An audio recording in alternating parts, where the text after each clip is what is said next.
এবছরের মধ্যে বিশ্বের সবচেয়ে শক্তিশালী ঘূর্ণিঝড়টি আঘাত এনেছে জ্যামাইকা উপকূলে। এখন পর্যন্ত সেখানে 7 জনের মৃত্যু হয়েছে। তাদের মধ্যে 3 জন জ্যামাইকার, 3 জন হাইতির এবং 1 জন ডমিনিকান রিপাবলিকানের। এর আগে এত শক্তিশালী ঘূর্ণিঝড় আঘাত হানেনি জ্যামাইকা উপকূলে। ঘন্টায় সর্বোচ্চ 175 মাইল গতিতে হারিকেন মেলিসা এখন ক্যাটাগরি 4 মাত্রার ঘূর্ণিঝড়ের রূপ নিয়েছে, যেটি ঘূর্ণিঝড়ের সর্বোচ্চ স্তর। এটি ক্রমান্বয়ে আরো শক্তি সঞ্চয় করছে এবং কিউবার দিকে সরে যাচ্ছে। গাজা প্রসঙ্গ, প্যালেস্তাইনের গাজায় চলমান যুদ্ধবিরতির মধ্যে আবার হামলা চালিয়েছে ইসরায়েল। এতে অন্তত 2 জন নিহত হয়েছেন। এর আগে ইসরায়েলি বাহিনীকে লক্ষ্য করে প্যালেস্তাইন স্বাধীনতাকামী সংগঠন হামাস হামলা চালিয়েছে বলে অভিযোগ আনে ইসরায়েল। এর জেরে গাজায় শক্তিশালী হামলা চালানোর নির্দেশ দেন ইসরায়েলের প্রধানমন্ত্রী বেঞ্জামিন নেতানিয়াহু। মঙ্গলবার আকাশপথে এই হামলা চালায় ইসরায়েল। প্রেসিডেন্ট ডোনাল্ড ট্রাম্পের মধ্যস্থতায় 10 অক্টোবর থেকে গাজায় যুদ্ধবিরতি কার্যকর হয়। তারপর থেকে সেখানে এখন পর্যন্ত ইসরায়েলের হামলায় 94 জন নিহত হয়েছেন। দেশের ভিতরের খবর, প্রেসিডেন্ট ডোনাল্ড ট্রাম্প স্পষ্ট জানিয়েছেন তিনি 2028 সালে নির্বাচনে ভাইস প্রেসিডেন্ট পদে লড়বেন না। তবে তিনি যে তৃতীয় মেয়াদে প্রেসিডেন্ট পদে লড়বেন না সেই বিষয়ে চূড়ান্তভাবে কোনো কথা বলতে রাজি হননি। এর মাধ্যমে তিনি ক্ষমতায় থাকার সময়সীমা বৃদ্ধির জল্পনাকে জিয়ে রাখলেন। আগেও ট্রাম্প সংবিধানে নির্ধারিত 2 মেয়াদের বেশি ক্ষমতায় থাকার ইঙ্গিত দিয়েছিলেন। একবার এক সমাবেশে এ নিয়ে রসিকতা করে তিনি সমর্থকদের ট্রাম্প 2028 লেখা টুপি দেখিয়েছিলেন। সংবিধানের 22তম সংশোধনী অনুযায়ী কেউ তৃতীয়বারের মতো প্রেসিডেন্ট নির্বাচিত হতে পারবেন না। ট্রাম্পের কিছু সমর্থক পরামর্শ দিয়েছেন এই নিষেধাজ্ঞা এড়িয়ে যাওয়ার একটি উপায় হতে পারে ট্রাম্প ভাইস প্রেসিডেন্ট পদে লড়বেন, সেক্ষেত্রে অন্য কোনো প্রার্থী প্রেসিডেন্ট পদে নির্বাচন করবেন, বিজয়ী হলে তিনি ইস্তফা দেবেন, যার ফলে ট্রাম্প আবার প্রেসিডেন্ট পদে বসতে পারেন। এ বিষয়ে সাংবাদিকদের ট্রাম্প কি বলছেন আমরা একটু শুনে আসতে চাই।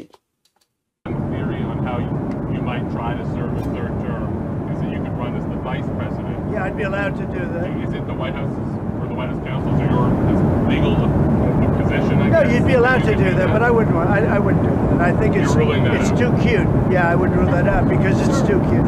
I think the people wouldn't like that. It's too cute. It's not. It wouldn't be right. Sure, Mr. Biden, you said that for 2028 they're very good people. Well, we have great people. Well, I don't have to get into that, but we have one of them standing right here. We have JD, obviously. The vice president is great. I think Marco's great. I think, I'm not sure if anybody would run against us. I think if they ever formed a group, it would be unstoppable. I really do. I believe that. আমরা শুনছিলাম president Donald ট্রাম্পের বক্তব্য। New ইয়র্কের mayor নির্বাচন প্রসঙ্গ, new York city mayor নির্বাচনের আগাম vote চলছে। 25 অক্টোবর থেকে 2 নভেম্বর পর্যন্ত এই ভোট চলবে। চতুর্থ দিন পর্যন্ত আগাম ভোটে রেকর্ড হয়েছে। তৃতীয় দিন পর্যন্ত যে ভোটের সংখ্যা সেটি আমরা আপনাদের দেখাচ্ছি। 2021 মেয়র নির্বাচনে আগাম ভোটের মোট 9 দিনে যত ভোট পড়েছিল, এবার প্রথম 2 দিনেই সে রেকর্ড ভেঙেছে। এই অবস্থায় প্রকাশিত নতুন জরিপেও বেশ ভালো ব্যবধানে এগিয়ে আছেন ডেমোক্রেটিক প্রার্থী Zoran Mamdani. Manhattan institute survey বলছে মামদানির জনপ্রিয়তা যেখানে 43%, সেখানে কুমোর অবস্থান 28%। সাফক ইউনিভার্সিটি পোল যেটি আমরা দেখাচ্ছি সেখানে মামদানির 44% এবং কুমো 34% ভোটারদের সমর্থন পাচ্ছেন। এই অবস্থায় ফলাফল শেষ পর্যন্ত এমন কোনো নাটকীয়তা ঘটে কিনা সেটি নিয়ে নানা জল্পনা কল্পনা আছে। বাংলাদেশ প্রসঙ্গ, বাংলাদেশের অন্তর্বর্তীকালীন সরকার কর্তৃক গঠিত জাতীয় ঐক্যমত্য কমিশন জুলাই জাতীয় সনদ বাস্তবায়নে অবিলম্বে সরকারি আদেশ জারি করে একটি গণভোট আয়োজনের সুপারিশ করেছে। যদি সংবিধান সংস্কার পরিষদ 270 দিনের মধ্যে তাদের দায়িত্ব সম্পাদন করতে না পারে, তাহলে গণভোটে পাশ হওয়া বিল স্বয়ংক্রিয়ভাবে সংবিধানে প্রতিস্থাপিত হবে বলে তাদের সুপারিশে বলা হয়েছে। এটির প্রতিক্রিয়ায় বিএনপির জাতীয় স্থায়ী কমিটির সদস্য সালাউদ্দিন আহমেদ বলেছেন, জাতীয় ঐক্যমত্য কমিশন তাদের সুপারিশে যে সংবিধান সংস্কার পরিষদের কথা বলেছে তা নিয়ে কখনোই কোনো আলোচনা হয়নি। এছাড়া সংবিধান সংস্কার পরিষদ 270 দিবসে সংস্কারগুলো বাস্তবায়ন না করতে পারলে সেগুলো স্বয়ংক্রিয়ভাবে সংবিধানের প্রতিস্থাপিত হওয়ার প্রস্তাবকে হাস্যকর বলে আখ্যায়িত করেছেন তিনি।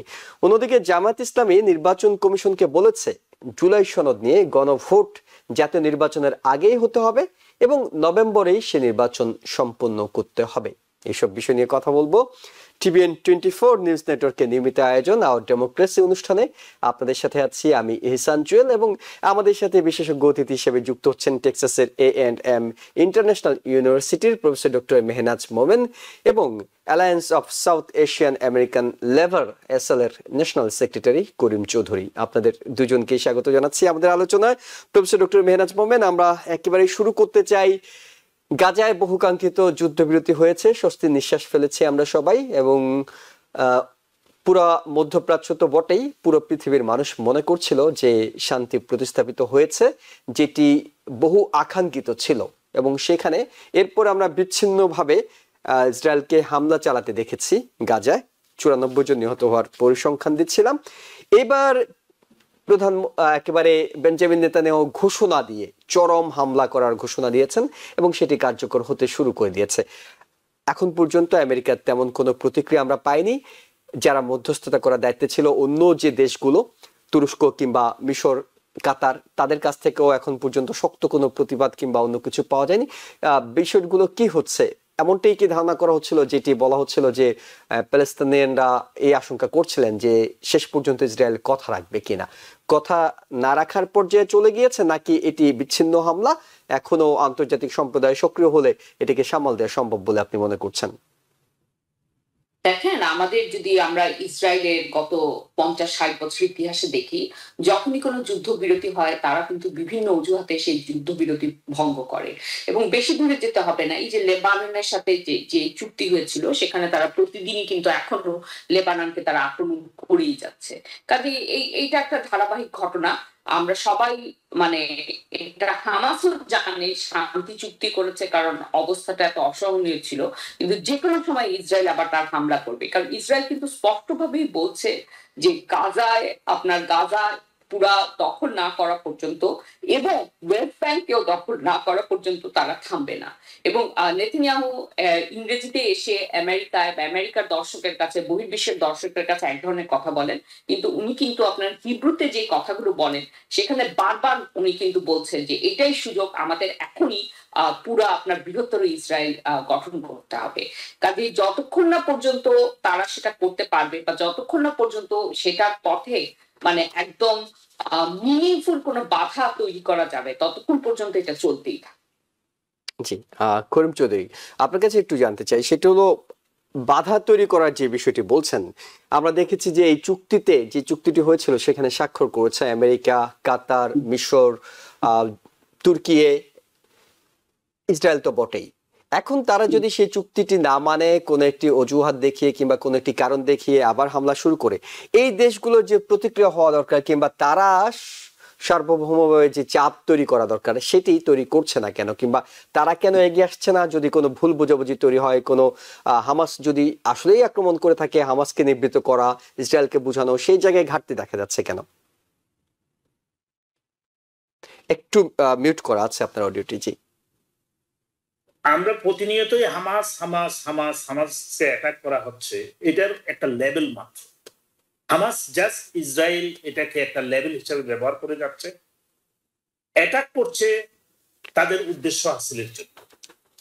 তারা যে বৃহত্তর ইসরায়েল, যে আরবরা যদি কোনো আপনার এক থাকতো, আপনি বলছেন যে চুক্তি স্বাক্ষরের কথা, চুক্তি স্বাক্ষরের আগেই আরবরা শুধুমাত্র এক হলে সেখানে শান্তি নিজে নিজেই প্রতিষ্ঠিত হয়ে যাবে এবং ইসরায়েলের আর শক্তি থাকবে না হামাস অথবা প্যালেস্টাইন অথবা ওয়েস্ট ব্যাংক যেটাই বলেন কাউকে আক্রমণ করার মতো এই দুঃসাহস থাকবে। কিন্তু আরবরা এক কেন হবে?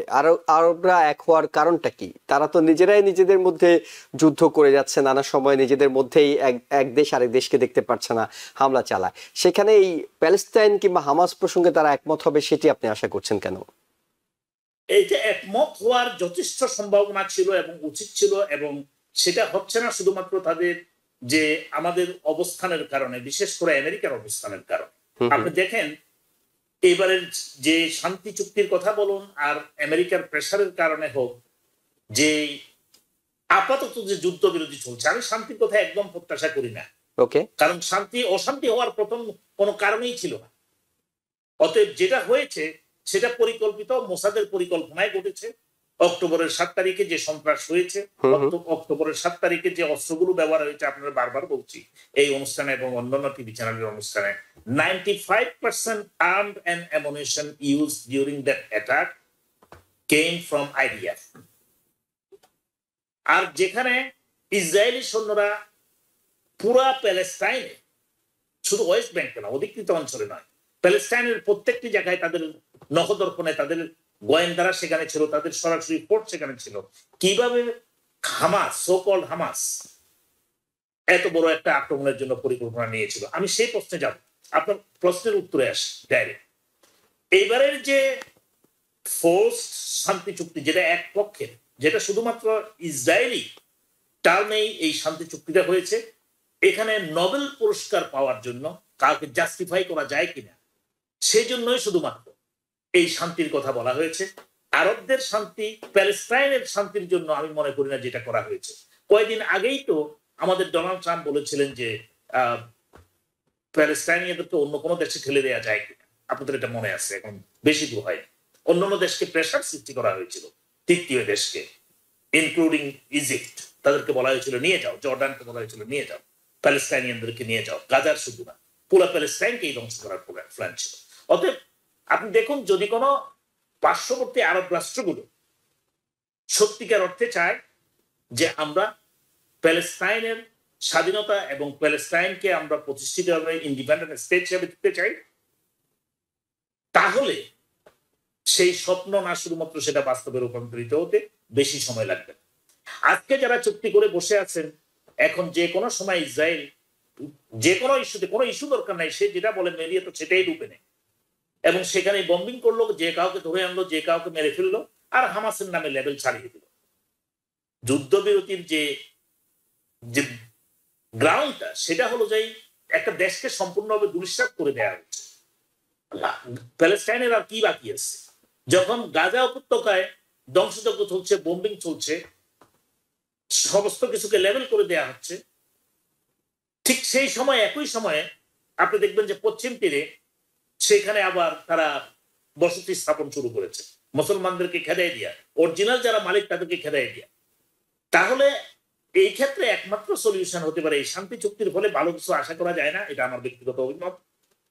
আপাতত শান্তি প্রতিষ্ঠিত হয়েছে, প্যালেস্টাইনিয়ান 2 মিলিয়ন প্যালেস্টাইনিয়ানের যে গাজার বাসী, তাদের জন্য আপাতত হয়তো কিছুটা প্রেশারটা কমছে, কিন্তু ultimately this is not a permanent and sustainable solution. It is a temporary solution, just a simple branded.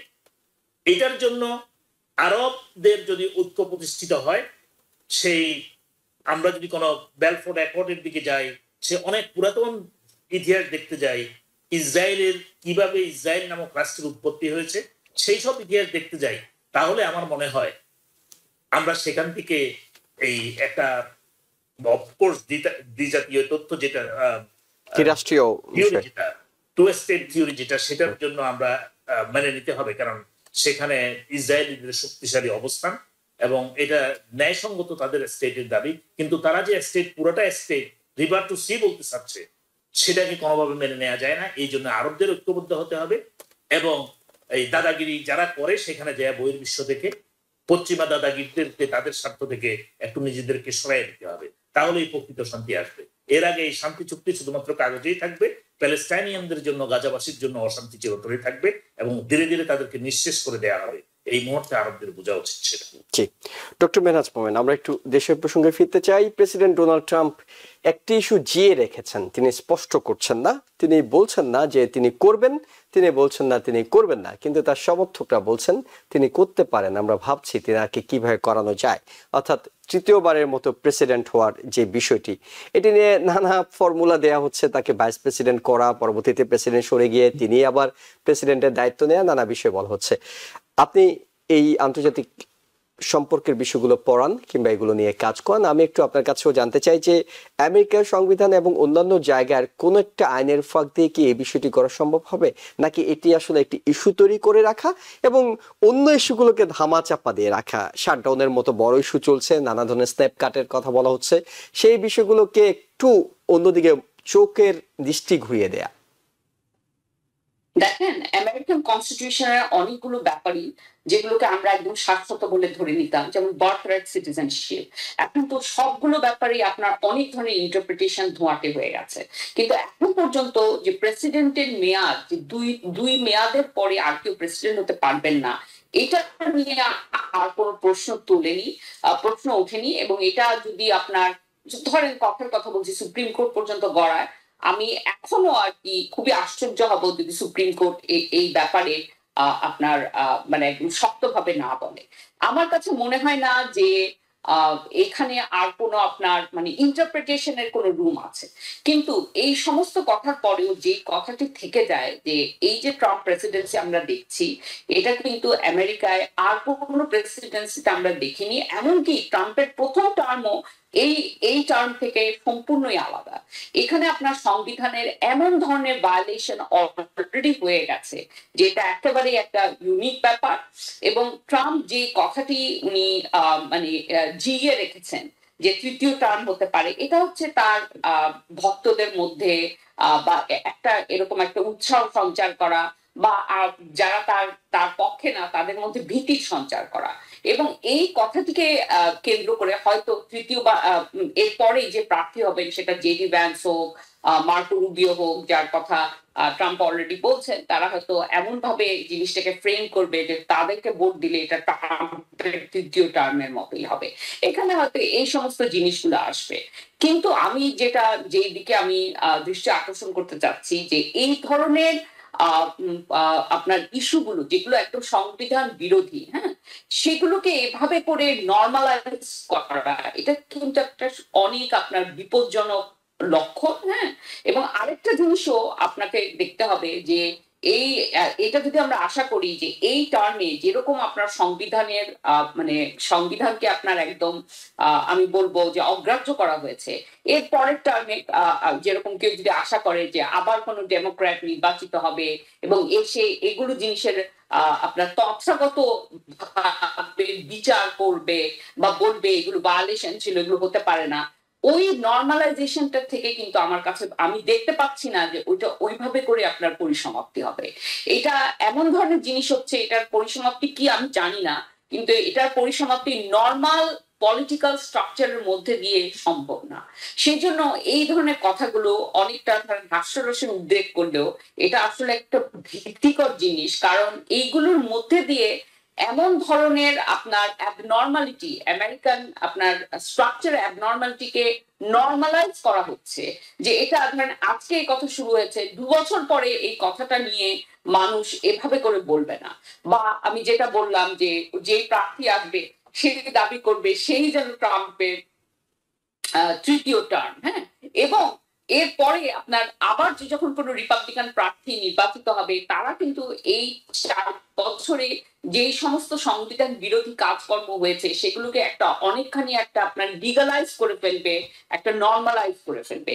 কাজে এখন প্রতিটা লক্ষণই কিন্তু আমেরিকার জন্য খুবই একটা মানে আমার কাছে যেটা মনে হয় একটা ভীতিপ্রদ জিনিস। আপনার পুরা স্টেটের স্ট্রাকচার, স্টেট কিভাবে কাজ করে, কনস্টিটিউশন আমরা কিভাবে ইন্টারপ্রেট করি, সিটিজেনশিপের কি রাইট গুলো আছে, এগুলো সব কিন্তু অনেকখানি চেঞ্জ হয়ে গেছে এবং আরো অনেক চেঞ্জ হচ্ছে। ডক্টর মেহনাজ মোমেন, একটা সম্পর্ক প্রশ্ন আপনার কাছে করি, সেটা হলো যে 22তম সংশোধনীর কথা বলা হচ্ছে সংবিধানের, সেখানে সবচেয়ে গুরুত্বপূর্ণ বিষয় হলো অনেকে বলছেন যে ট্রাম্প তো পরপর 2 মেয়াদে হননি, তিনি 2017 সালে একবার হয়েছেন, এবার আবার হয়েছেন 2025 সালে। তাহলে কি এমনটা হয় যে পরপর হননি, পরপর হতে পারবেন, অর্থাৎ এবার আবার নির্বাচন করতে পারবেন, এমন কোন সুযোগ কি আছে?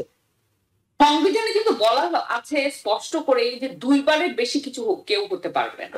এখানে পরপর হোক বা না হোক, এটা একদম মানে এই সুযোগটা নেওয়ার কোনো সুযোগ নেই। হ্যাঁ, কিন্তু আমি যেটা বললাম সংবিধানে আরো অনেক স্পষ্ট জিনিস সেটাকে কিন্তু ধোঁয়াশা করা হচ্ছে। কাজেই মানে এই ধরনের ইন্টারপ্রিটেশনের কেউ যদি এটাকে তুলে আনে, এবং সাধারণ মানুষ বা একটা জার্নালিস্ট তুলে আনলে অন্য কথা, কিন্তু এটা যদি কোনো লিগাল জায়গা থেকে হয় সেটা কিন্তু একটা ভয়ঙ্কর একটা জিনিস। ওকে, খুরম চৌধুরী, যেটি আপনার কাছে জানতে চাই, সাধারণত সংবিধান সংশোধন করতে হলে 38টি স্টেটের অ্যাসেম্বলিতে সেটি পাশ করে আনতে হয়। এখন পর্যন্ত রিপাবলিকানদের কাছে 28টি স্টেটের মতো আছে। এটি হয়তো শেষ পর্যন্ত পাশ হবে না, কিন্তু যদি এই ধরনের প্রসেসের মধ্যে দিয়ে যায়, ডেমোক্রেটরা কতটা সক্ষম যে সংবিধান পরিবর্তনের জায়গাগুলোতে তারা ঠেকাতে পারবে? আরো অনেক ইস্যুতে তারা এখন পর্যন্ত ঠেকাতে পারেনি, ব্যর্থতার পরিচয় দিচ্ছে, যেটি প্রফেসর ডক্টর মেহনাজ মোমেনও বলছিলেন যে শুধুমাত্র আইনগতভাবে তো নয়, জনমত তৈরি কিংবা অন্যান্য ভাবেও নানা কাজ করার সুযোগ রয়েছে। ডেমোক্রেটরা সেসব জায়গায় এখন পর্যন্ত খুব একটা সফল হয়নি। দ্যাটস ট্রু, ডেমোক্র্যাটরা অনেক ক্ষেত্রেই পিছিয়ে আছে, কারণ তাদের যে মেসেজিং, জনগণের কাছে যে তারা মেসেজিংটা, এত সব ট্রাম্পের যে সংবিধান বিরোধী আচরণ, আইন বিরোধী আচরণ, বেসিক নর্মস যেটা, সেটাকেই সে ধ্বংস করে দিচ্ছে আমাদের ডেমোক্রেসির যে বেসিক নর্মস। দেখেন যে সমস্ত অ্যাটর্নি জেনারেল তার বিরুদ্ধে মামলা করেছে বিভিন্ন কারণে, সেই সমস্ত অ্যাটর্নি জেনারেল ইনক্লুডিং নিউ ইয়র্কের স্টেটের অ্যাটর্নি জেনারেলের বিরুদ্ধে সে মামলা করেছে। অতএব ডেমোক্রেটিক প্রসেসে যদি যায়, আমরা আশাবাদী দেশবাসী যদি চায়, আমেরিকান সিটিজেনরা যদি চায় যে তারা সংবিধানকে চেঞ্জ করবে, তাহলে আমাদের কোনো আপত্তি নেই বা দেশবাসীর কোনো আপত্তি নেই। কিন্তু সেভাবে তো হচ্ছে না, সে তো যাচ্ছে উল্টো পথে, যেটা অনেকটা যেটা স্বৈরতন্ত্রের একটা বড় ধরনের লক্ষণ আমরা দেখতে পাচ্ছি, যেটা আমি কিং যে যেভাবে সে চালাচ্ছে, যে সে যা বলে সেটাই আইন। এবং আপনি জানেন যে রিপাবলিকানরা গত কয়েক বছর যেভাবে আমাদের সুপ্রিম কোর্টকে দলীয় ভাবে একটা বড় ধরনের শক্তি অর্জনের ক্ষেত্র হিসেবে রাখছে, তার ফলে আপনার 3 এবং 6 9 জন সুপ্রিম কোর্ট জাজের মাঝে যত কিছুই করা হোক না কেন বাইরে, বিভিন্ন কোর্টে আপনি দেখছেন যে সার্কিট গুলোতে যে সমস্ত রায় দিয়েছে, সেগুলো সুপ্রিম কোর্টে যাওয়ার পরে সেখানে কিন্তু বেশিরভাগ ক্ষেত্রেই ডোনাল্ড ট্রাম্প বিজয় অর্জন করেছে। অতএব আমি মনে করি যে এটা ডেমোক্রেটিক পদ্ধতিতে যদি যায়, স্টেট এবং আমেরিকার জনগণ যদি চায় যে একবারের বেশি না 3 বারের বেশিও নির্বাচিত হবে। এই ফাঁকে আপনার একটু কথার জবাব দিই যে 2 বারের বেশি একজন ব্যক্তি তার জীবনে রাষ্ট্রপতি হতে পারবেন না, সেটা ক্লিয়ার। কনজিকিউটিভের কথা যদি সে বলে, আমি কথাই বলছিলাম যে সে সেখানে যে ইন্টারপ্রিটেশন চাইতে পারে কোর্টের, এবং কোর্ট তার পক্ষেই রায় দেওয়ার সম্ভাবনা আছে। কেননা কোর্টের যে 9 জন যে সুপ্রিম কোর্ট জাস্টিস রয়েছে, তারা কারা আপনারা ছিলেন, তারা কারা আমরা ছিলাম। অনেকটুকু আমরা বুঝতে পেরেছি। আমরা একটু ছোট একটা বিরতি নিই, বিরতি থেকে ফিরে আমরা আরো দুটি প্রসঙ্গ নিয়ে আলোচনা করব। দর্শক আমাদের সঙ্গে থাকুন। আবারও স্বাগত ডেমোক্রেসি অনুষ্ঠানে, আপনাদের সাথে আছি আমি ইহসান জুয়েল। আমাদের সাথে যুক্ত আছেন টেক্সাসের A&M ইন্টারন্যাশনাল ইউনিভার্সিটির প্রফেসর ডক্টর মেহনাজ মোমেন এবং এসালের ন্যাশনাল সেক্রেটারি করিম চৌধুরী। আপনাদের দুজনকে আবারও স্বাগত। করিম চৌধুরী, আপনার কাছে যে প্রশ্নটি রাখতে চাই সেটা হলো যে 25 তারিখ থেকে আগাম ভোট চলছে নিউ ইয়র্কের মেয়র নির্বাচনে, এবং বলা হচ্ছে যে প্রথম 2 দিনেই গত 2021 নির্বাচন, যদিও তখন কোভিডের কিছু বিষয় ছিল, যে পরিমাণ আগাম ভোট পড়েছে তার চেয়ে বেশি ভোট পড়েছে প্রথম 2 দিনে, এবং 4 দিনে সেটি অনেক বেশি। মানুষের ব্যাপক আগ্রহ এবারে নির্বাচনকে ঘিরে। আমরা ডেমোক্রেটিক প্রাইমারিতে দেখেছি রেকর্ড ভোট পড়েছিল, এবারও ভোট পড়ছে, কিন্তু জোড়া মানে যেই বিষয়টি নিয়ে বেশি আগ্রহ সেটি হলো যে ডেমোক্রেটদের এই 2 জন, একজন ডেমোক্রেট এর নমিনি হিসেবে, অন্যজন স্বতন্ত্র হিসেবে, অর্থাৎ অ্যান্ড্রু কুমো এবং জোরান মামদানি লড়ছেন। জোরান মামদানি সব জরিপে এগিয়ে আছেন, সেটি আমরা দেখিয়েছি, কিন্তু মূল যে বিষয়টি সেটি হলো জোরান মামদানির ব্যাপারে অনেকগুলো বিষয় নিয়ে অ্যান্ড্রু কুমো আপত্তি তুলে যাচ্ছেন। তিনি প্রশ্ন তুলছেন রেডিও শোতে গিয়ে, যদি আরেকটি 9/11 হতো এবং জোরান মামদানি সেখানে মেয়র থাকেন তাহলে কি হবে, এবং তার বিভিন্ন প্রস্টিটিউশন রাইটস থেকে শুরু করে LGBT রাইটস থেকে শুরু করে বিভিন্ন বিষয় নিয়ে এখন কথা বলার চেষ্টা করা হচ্ছে। তো নির্বাচনের ঠিক আগে পরিস্থিতিটা একটু ঘোলাটে করে দেওয়ার চেষ্টা করা হচ্ছে। আপনি কি বলবেন আসলে জোরান মামদানির এই বিষয়গুলো নিয়ে? জোরান মামদানিকে আত্মপক্ষ সমর্থনের সুযোগ দেওয়া হলে তিনি বলছেন ইসলামোফোবিয়া করা হচ্ছে বারবার করে। আপনার কাছে কি মনে হয় পুরো বিষয়টা? দেখুন, জোরান মামদানির যে জনপ্রিয়তা নিউ ইয়র্ক সিটির নির্বাচনে আপনি দেখেছেন এখনো পর্যন্ত ডাবল ডিজিট ব্যবধান রয়েছে। আর গত 2 দিনের ভোটে জনগণের মাঝে যে আগ্রহ, উদ্দীপনা, উৎসাহ, একজন নিউ ইয়র্ক সিটির, এটা ইমিগ্রেন্ট অধ্যুষিত সিটি, একজন ইমিগ্রেন্ট এখানে ক্যান্ডিডেট হয়েছেন, ফার্স্ট জেনারেশন ইমিগ্রেন্ট, এবং তার যে ম্যানিফেস্টো, ইলেকশন ম্যানিফেস্টো, কি করবে সে নিউ ইয়র্ক সিটির জন্য, এই নগরীর উন্নয়নে এবং নগরবাসীদের স্বস্তির জন্য। অ্যাফোর্ডেবিলিটি, বারবার বলা হচ্ছে, অ্যাফোর্ডেবিলিটি শুধু is not just rental issue, it is not only that job issues, is the overall city life নিয়ে সে যে আপনার নির্বাচনী ম্যানিফেস্টো তৈরি করছে, তাতে করে নগরবাসী তার জন্য ভোটের জন্য আগ্রহ দেখাচ্ছে এবং তারা ভোট দিচ্ছে। আপনি দেখেছেন অগ্রিম ভোটে কি পড়ছে, এবং 2 তারিখ পর্যন্ত এই অগ্রিম ভোট চলবে। আপনি দেখবেন যে ভোট কেন্দ্রগুলোতে প্রতিনিয়তই অফিসের পর পরে আপনি দেখবেন যে সন্ধ্যাবেলায় অনেক ভিড় এবং সকালবেলাও ভিড় থাকে, সারাদিন হয়তো একটু স্লো। এটা একটা বড় ভালো লক্ষণ যে মানুষ ভোট কেন্দ্রে যাচ্ছে, এই এবারের নির্বাচনের প্রতি উৎসাহ এবং আগ্রহ দেখাচ্ছে।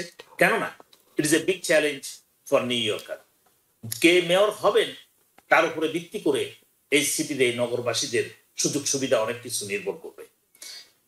আপনার অ্যান্ড্রু কোমো, আপনি জানেন যে সে নিউ ইয়র্কের গভর্নর ছিল, আমরা তাকে নিয়ে অনেক বেশি আশা করছিলাম। আমি একটা ক্ষেত্রে আপনার সাথে ডিসপিউট করবো জুয়েল ভাই, সে এখন আর ডেমোক্র্যাট না। ডেমোক্রেটিক প্রাইমারিতে what was the legislative intent behind the Democratic primary? আমাদের একটু, আমরা যারা রেজিস্টার্ড ডেমোক্রেট তাদের একটু বোঝা উচিত, অনেকেই বুঝে। আমি একটু ক্লারিফাই করতে চাই এই ক্ষেত্রে। ডেমোক্রেটিক পার্টির মানে গণতান্ত্রিক ভাবে দলীয় প্রার্থী নির্বাচন করা ছিল, নির্বাচন করা হলো যে ডেমোক্রেটিক প্রাইমারির মূল উদ্দেশ্য। এরপরে ডেমোক্রেটরা যে প্রার্থীকে নির্বাচিত করেছে সেই প্রার্থীর পক্ষে দল একত্র হয়ে কাজ করবে, আর যারা এর বাইরে যাবে they are traitor, they are betrayer, they can not even claim Democrats. So we should not label him as a Democrat, because Inar Cuomo is not a Democrat. He used the Democratic Party as a ladder for his personal interest, personal gain. So he is no longer a Democrat. He is a Democrat opponent of the Democratic Party candidate. This is true. Now let's go to his Islamophobia. Let's go to his all other challenges that he is trying to create some sorts of cloud, misunderstanding, confusion. It is a tactic, is an election tactic he is using. So এই ক্ষেত্রে আপনি দেখবেন যে recently সে new York সিটির মুসলিম অধ্যুষিত অঞ্চলগুলোতে তার সরোগেটদেরকে প্রতিদিনে পাঠাচ্ছে, সে নিজেও যাচ্ছে। 2 টার্মে সে গভর্নর ছিল, সে কখনো কোনো মসজিদে আসেননি, বরঞ্চ মুসলমানদের সম্পর্কে বিভিন্ন সময়ে যে সমস্ত কমেন্ট সে করেছে এবং তার প্রশাসনে মুসলমানদের অবস্থান দেখলে নিউ ইয়র্ক স্টেটের, আপনারা বুঝতে পারবেন মুসলমানদের সম্পর্কে তার কতটুকু সহানুভূতি বা মুসলমানদের সম্পর্কে তার কতটুকু ধারণা এবং বিহেভিয়ার, সেটা কিন্তু আমরা পরিষ্কার। আমি ডিটেলসে যাব না, কারণ আমি দীর্ঘদিন নিউ ইয়র্ক স্টেটের এমপ্লয়ি হিসাবে তার সাথে আমার ডিলিং হয়েছে। আমি ইউনিয়নের হয়ে বিভিন্ন কাজে সম্পৃক্ত ছিলাম। তার অ্যাগ্রেসিভ, আপনারা জানেন যে কোভিডের সময়ে সে মিসলিড করছে আমাদের পুরো স্টেটবাসীকে। আপনি দেখেছেন যে নার্সিং হোম গুলোর ব্যাপারে সে যে আচরণ করেছে সেটা নিয়ে মামলা মোকদ্দমা পর্যন্ত হয়েছে। আর যেই লোকটা, আমি ব্যক্তিগতভাবে কাউকে অ্যাটাক করতে চাই না, যে আমাদের সিটির মেয়র হবে তার নৈতিক চরিত্রের একটা বিরাট বিষয় এই আমাদের এই সিটির ভোটাররা বিবেচনা করবেন। অনেকে শুধু এটাকে তুরুপের মতো উঠিয়ে দিতে চান যে ওয়েস্টার্ন ওয়ার্ল্ডে এইসব পার্সোনাল বিষয়ে, ক্যারেক্টার বিষয়ে কোনো কথা দরকার নাই, তার professionalism. But what kind of professionalism we are talking about? When he was the leader of this state, he was, involved with very personal issues. 13 women came forward to challenge his conduct. So moral unfitness একটা ব্যাপার আছে। আরেকটা জিনিস খেয়াল রাখবেন, আমাদের লোকজন কিছু কিছু আমাদের যে সাউথ এশিয়ান লোক, কিছু ইমিগ্রেন্ট, এমনকি আফ্রিকানরাও এখানে দেখা যাচ্ছে যে কমর পক্ষে ছাফাই গাইছে। কিন্তু কমো কি করবে এই সিটির জন্য? কমো বারবার বলছে যে অভিজ্ঞতার একটা বিশাল ব্যাপার, এই ছেলের কোনো অভিজ্ঞতা নাই। কিন্তু আমরা তো চাই নতুন অভিজ্ঞতাকে কাজে লাগাতে। আমরা তো সেই ট্রেডিশনাল অভিজ্ঞতা নিয়ে শুয়ে থাকতে চাই না। যেই কমো নিউ ইয়র্ক সিটি থেকে মেডিকেড ফান্ড প্রত্যাহার করেছে, যেই কমো নিউ ইয়র্ক ট্রানজিট, যেটা আমাদের যে সাবওয়ে এমপি ফান্ড প্রত্যাহার করেছে, যেই কমোর কারণে আজকে নিউ ইয়র্ক সিটি এবং স্টেটে কোনো এমপ্লয়ি পাচ্ছে না। কারণ সে যে ট্রেডিশনাল যে ডিফাইন্ড বেনিফিট পেনশন সিস্টেম, সেটাকে মডিফাই করে টিয়ার 6 নামে একটা পেনশন সিস্টেম করেছে, যার ফলে এখন আর সিটি স্টেট এবং গভর্নমেন্ট জবের ক্ষেত্রে নিউ ইয়র্কে আর মানুষ কোনো উৎসাহ দেখাচ্ছে না, লোক পাওয়া যাচ্ছে না। পরীক্ষা ছাড়াও নিয়োগ করতে চাচ্ছে, কিন্তু যাচ্ছে না কেউ। কেননা যে বেনিফিট প্যাকেজ ছিল স্টেট এমপ্লয়িদের, যে লুক্রেটিভ যে প্যাকেজটাতে আমরা আগ্রহ করে সেখানে গিয়েছি, কারণ আমরা যারা প্রাইভেট সেক্টরে চাকরি করলে অনেক বেশি পয়সা পাতাম, আমরা কিন্তু সেটাকে অ্যাভয়েড করে জব সিকিউরিটি এবং বেনিফিট প্যাকেজের কথা চিন্তা করে আমরা গিয়েছি স্টেটের জব করতে।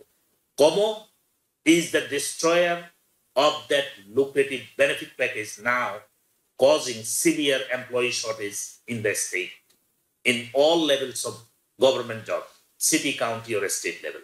So now সে বলতেছে নির্লজ একটা লোক, সে বলতেছে আমাদের লোকজনকে যে আমার তো অনেক বছরের স্টেট পরিচালনার অভিজ্ঞতা রয়েছে, কোভিড এর সময় তুমি দেখেছো আমাকে সকাল সন্ধ্যা আমি টিভির মাঝে আসছিলাম, এই ফাঁকে ফাঁকে আমার কারণে মিসলিডিং ইনফরমেশনের কারণে নার্সিং হোমে হাজার হাজার বৃদ্ধ লোক মারা গিয়েছে, আমি তাদেরকে সহযোগিতা না করে আমি দুই হাতে শুধুমাত্র বাহবা নিতেছিলাম। এই জিনিসগুলো আমাদের ভোটাররা বুঝতে হবে। আর আমাদের মাঝে যারা আমাদের কালারের লোক আমাদের ভাষায় কথা বলে, যারা আজকে কমল পক্ষে সাফাই গাইছে, এইরকমটাই ঘটনা রয়েছে 2024-এর নির্বাচনে। কিছু মুসলিম ভোটার ডোনাল্ড ট্রাম্পকে ভোট দিয়েছে, ঐক্যবদ্ধ হয়েছে বিভিন্ন জায়গায়, বলেছিল যে বিশ্বে শান্তি প্রতিষ্ঠার ক্ষেত্রে ডোনাল্ড ট্রাম্প সবকিছু করে দেবেন, মধ্যপ্রাচ্য শান্তি নয় শুধু ইউক্রেনের শান্তি সহ সবকিছু করে দেবেন। কিন্তু বিশ্বের যতগুলো অশান্তি আজকে আছে এবং নতুন অশান্তি যেখানে সৃষ্টি করছে, এখন আমরা আমাদের প্রতিবেশীদের সাথে শুরু করেছি ক্যারিবিয়ানে, সেই ক্ষেত্রে কারা, সেটা আমি শুধু একটা এক্সাম্পল দিচ্ছি, আমাদের লোকজনের বোল্ড সিদ্ধান্তের কারণে এই ঘটনাগুলো ঘটছে। আমরা আশা করি নিউ ইয়র্ক সিটির এই নির্বাচনে মানুষ বিভ্রান্ত হবেন না।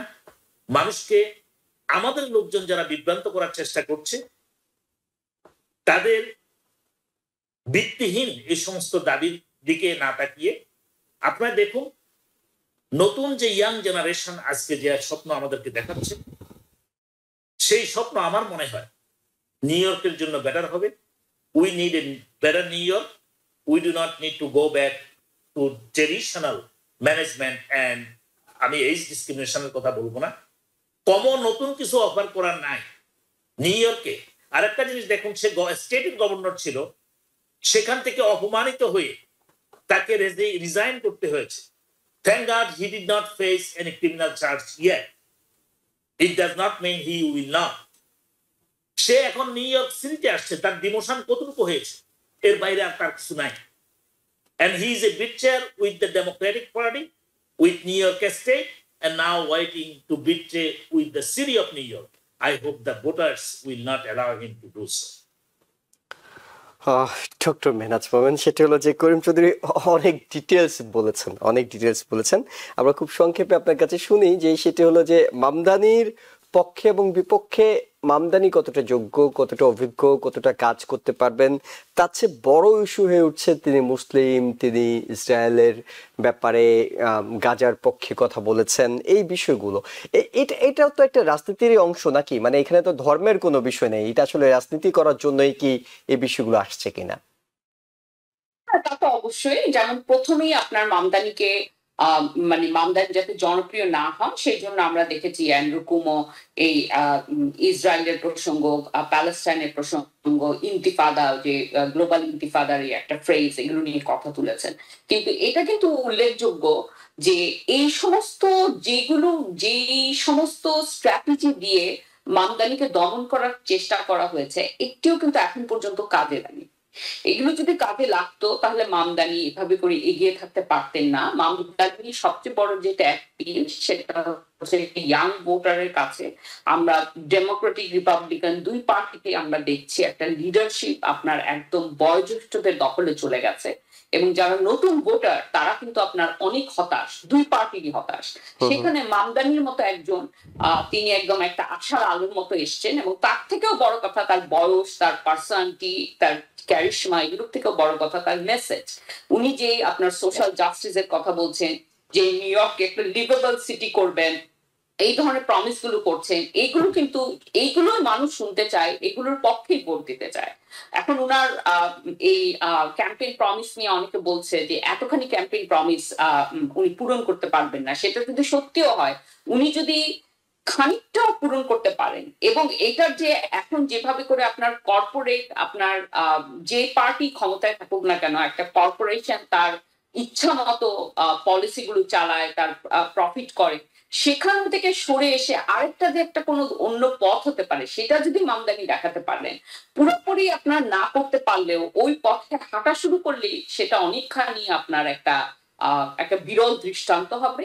আমার কাছে মনে হয় যে মামদানি অবশ্যই জয়লাভ করবে, এবং তারপর অবশ্য জয়লাভের পরে তার যে পথ সেটা অনেক বন্ধুর পথ, কারণ আমরা জানি যে ফেডারেল গভর্নমেন্ট অনেক ধরনের আপনার গ্রান্ট এগুলো মানে উইথহেল্ড করবে, এবং আমরা এটাও জানি যে ডেমোক্রেটিক পার্টি যে সে পার্টির থেকে যে সহযোগিতা সাধারণত পায়, বিশেষ করে আপনার যেগুলো এরকম ল্যান্ডমার্ক জায়গা থাকে, মানে বড় বড় গভর্নর মেয়র, তারা যেরকম সহযোগিতা পায় মামদানি খুব সম্ভবত তা পাবেন না। মানে জিতে গেলেও পাবেন না, জয়ের পরও পাবেন না? না, জয়ের পরে পাবেন না, কারণ মামদানি আসলে ডেমোক্রেটিক রিপাবলিকান সবার জন্য একটা ব্যাড এক্সাম্পল।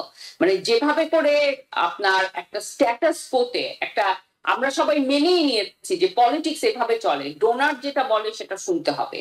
তো মামদানি সেখানে যদি যখন বিজয়ী হবেন সেটাকে একটা চ্যালেঞ্জ করা হবে।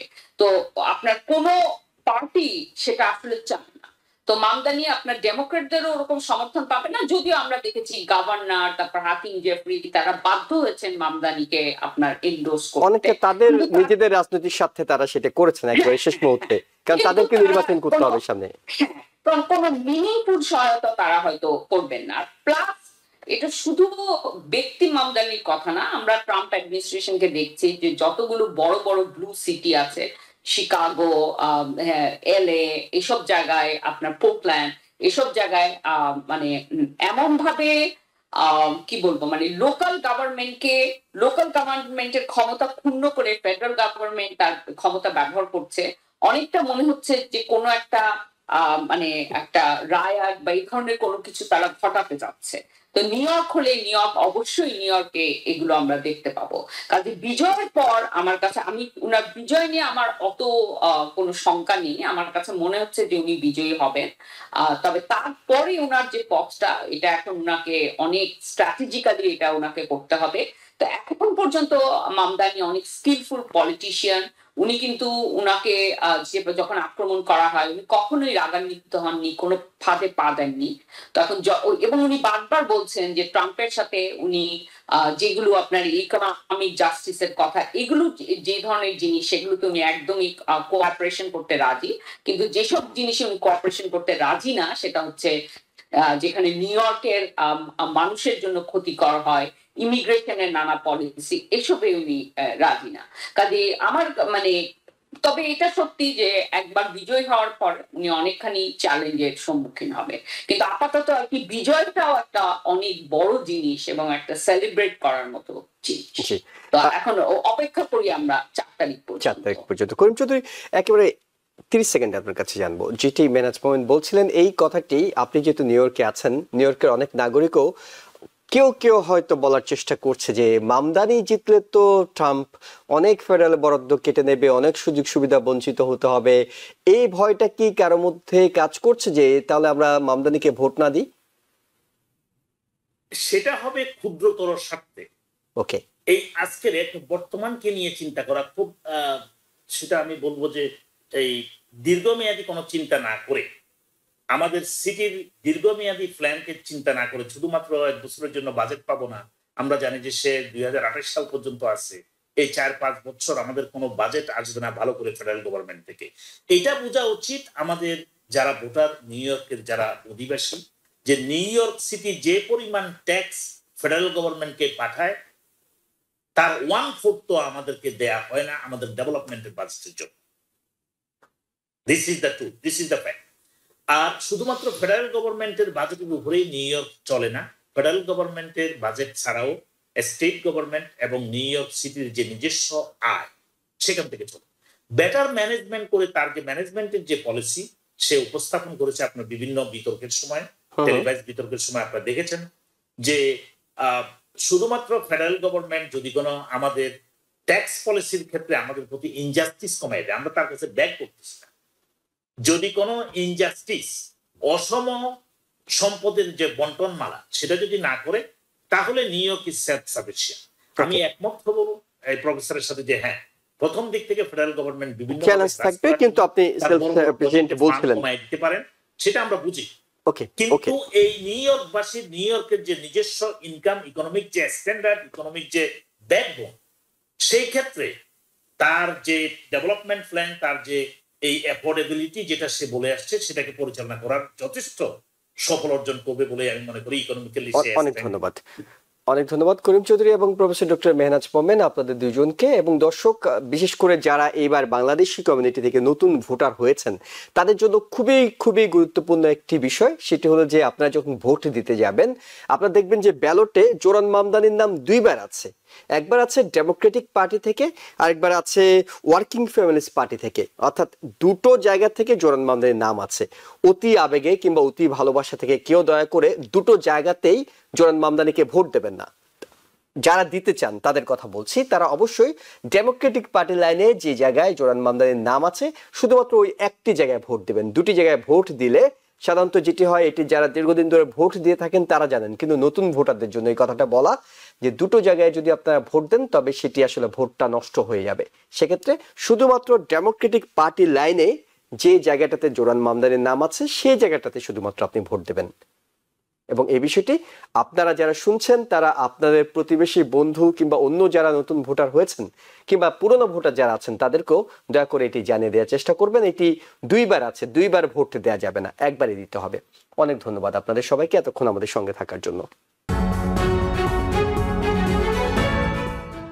টিভিএন 24 টেলিভিশন দেখতে আজই কল করুন 7187776556। লগ ইন করুন www.totalcablebd.com।